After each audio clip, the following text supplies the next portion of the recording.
मंदिर में एंटर करते हुए माता लक्ष्मी के दर्शन हो। भारत में शिल्पकारों की कोई कमी नहीं थी। प्राचीन काल के शिल्पकार बहुत उच्च कोटि के थे।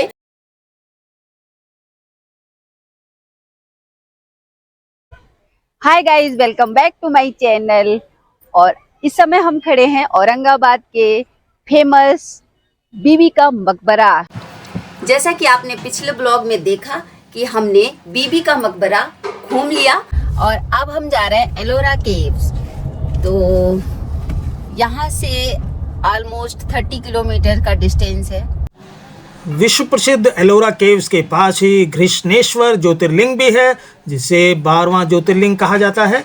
तो आप औरंगाबाद से ऑटो, टैक्सी या फिर बस से भी एलोरा केव्स आ सकते हैं और आप एलोरा केव्स और घृष्णेश्वर ज्योतिर्लिंग दोनों जगह एक ही साथ घूम सकते हैं। लास्ट के 4-5 किलोमीटर्स में थोड़ा सा घाट रीजन है, ज़्यादा कुछ स्टीप नहीं है, लेकिन फिर भी आप कोशिश कीजिए कि केयरफुली यहाँ पर ड्राइव करें। अगर आप खुद अपनी कार से आ रहे हैं और अदरवाइज ऑटो या टैक्सी से आ रहे हैं तो वो लोग तो आपको यहाँ पर आराम से ले ही आएंगे।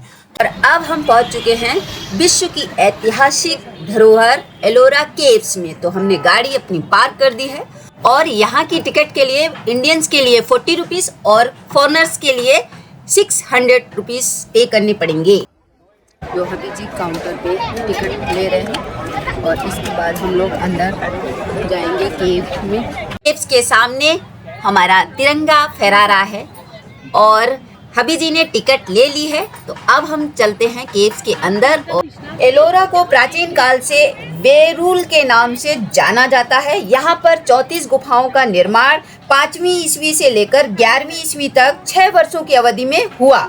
यहाँ सभी गुफाएं सीधी रेखा में स्थित हैं। 1 से 12 तक दक्षिण सिरे में बौद्ध मठ की हिंदू मंदिर मध्य में स्थित है। गुफा नंबर 13 से 29 और उत्तर में जैन मंदिर की गुफाएं 30 से 34 में हैं। हम जा रहे हैं हिंदुओं के लिए प्रसिद्ध गुफा नंबर 16, जिसे कैलाश मंदिर भी कहा जाता है। ये विश्व में काफ़ी प्रसिद्ध है क्योंकि जो भी मंदिर बनते हैं वो अक्सर नीचे से ऊपर बनते हैं। यही एक अकेला मंदिर है जो ऊपर से नीचे की तरफ बना है। मंदिर में एंटर करते हुए माता लक्ष्मी के दर्शन होंगे, जिनका जन्म समुद्र मंथन से हुआ था। माता लक्ष्मी कमल के पत्तों पर विराजमान हैं और बगल में उनके हाथी हैं और इस जगह को अखंड जलाभिषेक भी कहा जाता है। इस मंदिर की जो शेप है वो बिल्कुल रथ जैसी है। आगे एक हाथी है और एक हाथी दूसरी तरफ है और ये ऐसा लग रहा है कि पूरे रथ को, पूरे मंदिर को खींच रहे हैं और इसमें कोई भी व्हील नहीं है। इस मंदिर में जो ज़्यादा कलाकृतियां हैं वो हाथी और शेर की हैं। हाथी ताकत का प्रतीक है और शेर जो है वो विजय का प्रतीक है। यह मंदिर एकात्मक संरचना का बेहतरीन उदाहरण है और इसे एक ही पहाड़ से काट काट कर बनाया गया है। इस मंदिर को ऊपर से नीचे की तरफ काट कर बनाया गया है और इस मंदिर का निर्माण 10 पीढ़ियों ने लगभग 200 साल तक किया है। मंदिर स्थित अलंकरण आकस्मिक या काल्पनिक नहीं है, अपितु उद्देशिक तथा योजनाबद्ध हैं। सभी अलंकरण का तात्पर्य, प्रयोजन तथा महत्व है। कैलासा टेम्पल दिखने में इतना आकर्षक है कि यह सिर्फ भारत के लोगों को ही नहीं बल्कि दुनिया के पर्यटकों को आकर्षित करता है। भारत में शिल्पकारों की कोई कमी नहीं थी। प्राचीन काल के शिल्पकार बहुत उच्च कोटि के थे जो मंदिरों का निर्माण किया करते थे। राष्ट्रकूट वंश के राजा कृष्ण प्रथम ने बनवाया था इस मंदिर को। राष्ट्रकूट वंश ने 6वीं और 10वीं शताब्दी के बीच भारतीय उपमहाद्वीप के बड़े हिस्से पर शासन किया था।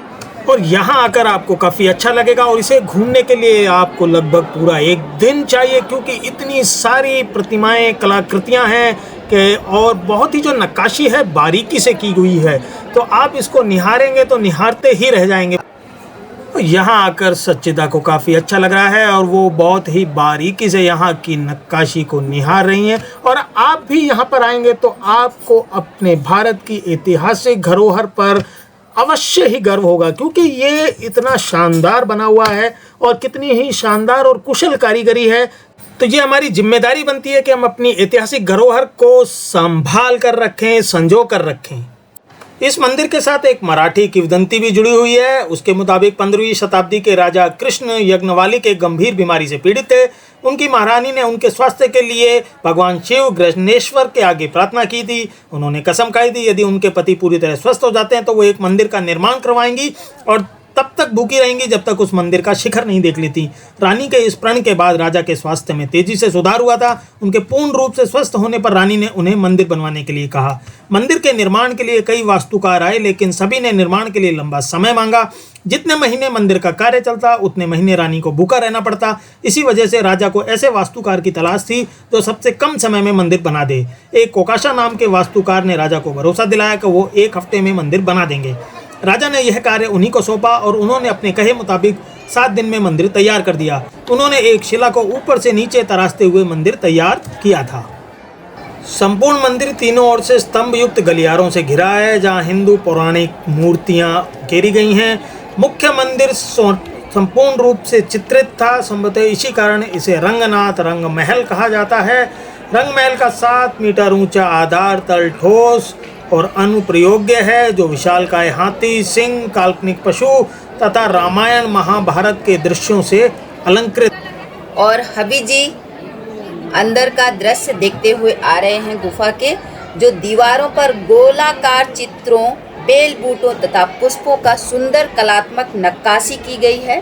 हिंदू गुफाओं की वास्तविक पराकाष्ठा के दर्शन होते हैं यहाँ पर, तथा ब्रह्मा, विष्णु, महेश तथा अन्य देवी देवताओं को भी विभिन्न भाव से भंगिमाओं में चित्रित किया गया है।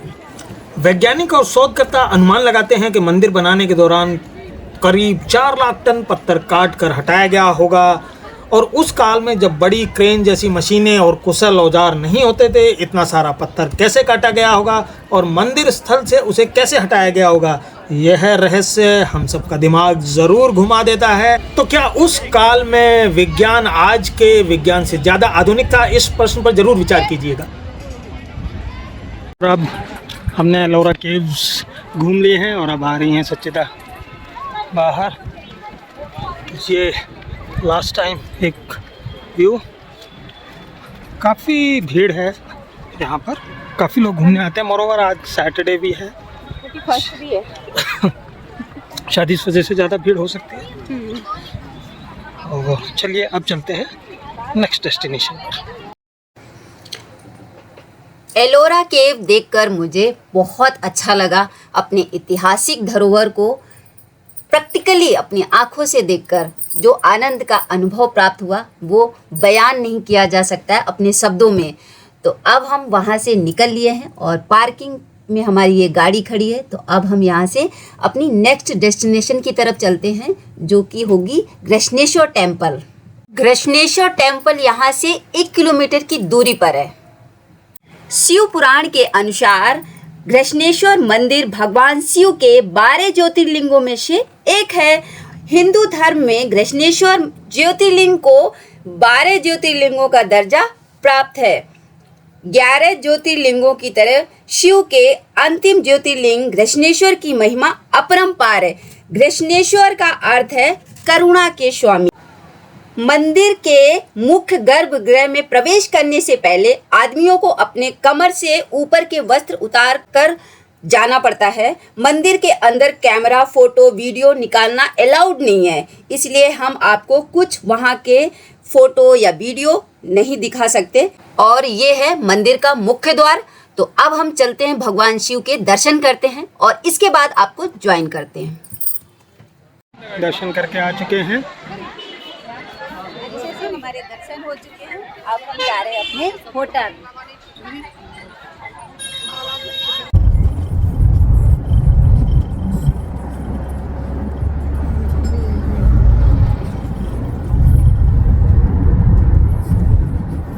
अब हम लोग जाएंगे अजंता। और गृष्णेश्वर ज्योतिर्लिंग के दर्शन हो गए हैं और हम धीरे धीरे करके काफ़ी ज्योतिर्लिंग्स के दर्शन कर रहे हैं।